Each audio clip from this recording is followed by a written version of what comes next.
didn't have to make such a video, but my years of anger and frustration within me has come to its peak. Recently, I posted a story on my social media accounts asking people if they've ever been discriminated, and if yes, how and why. Predictably, most of them answered saying that yes, they have been discriminated, and most of their answers were because of their skin tone. We are in the year of 2020, and it's a shame that we people of color have to go through all these discrimination in every stage of our lives.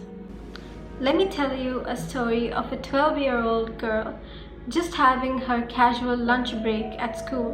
One of her classmates comes and decides to share her biscuit pack with everyone. As she goes on sharing with everyone, she comes to the 12-year-old girl. And as the 12-year-old girl approached her hand, she said, I cannot share with you. You are dark. After that day, the 12-year-old girl came back home and looked at herself in the mirror and cried her heart out because she felt so insecure. And that 12-year-old girl, my friend, was me.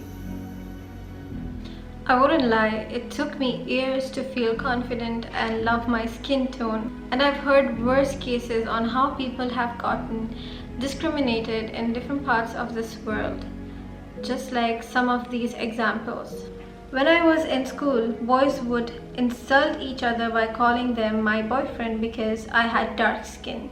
For having a dark skin tone than my sister, people would ask me, do you get jealous of your sister sometimes because she is more attractive than you? I was rejected from my dream job because of my skin tone, as they preferred white skin only. These are just few incidents. Especially coming from a country that's obsessed with fair skin, it is difficult for people of color to live and not get taunted directly or indirectly because of their skin tone. In India, the whitening cream market itself estimated $500 million in 2014. This shows how obsessed India is with fair skin. Now don't get me wrong, not all Indians are the same, but speaking of majority, this is the case. Now, we cannot just blame the fairness companies alone, as there are some hints throughout the history that disseminates the idea that fair skin is superior, such as the Aryans were considered as the conquerors of the dark-skinned Dravidians, and the light skin of the invading Aryans were considered superior. Also, maybe the fact that in history, India was colonized and conquered by light-skinned oppressors. For example, British ruling, the Mughals and the Persians might have led to the belief that fair skin is more superior and better. Well, even in this new era of film industry, a majority of the film actors and actresses are fair-skinned. And if you're not the ideal skin, then you'll have to lighten up your skin color to fit in. Just like how some of the actors and actresses have done earlier. Well, you must have thought that's it, but that's not. Even our society plays a big role in promoting such stereotypes. From the time a baby is born, one of the first questions that relatives and friends ask is, what's the color of the baby? And as the child grows, she or he is some way or the other judged by their skin color. From such a young age, we directly or indirectly inject racism and insecurity in their heads. And if we continue to do like this, then I don't think so this obsession is going to end anytime soon, until and unless we change ourselves first. But how do we change ourselves? First and foremost, comments like this. Fairness cream will make you fair. ये रात को दिखता है क्या? अच्छा, बेटी हुई है, मुबारक हो.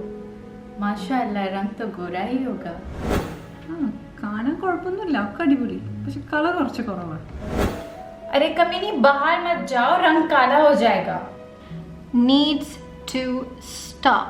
You need to realize behind the giggles and the laughter, the person being made fun of is actually feeling hurt. Sadly, this has become so common in the country that no one really even cares to discuss about it. A lot of our attitudes are shaped when we are young. When our family members or friends express racist opinions, it's common that we will take one of these views ourselves. That's why it is very important for us to change ourselves so that the younger generation does not adopt such views.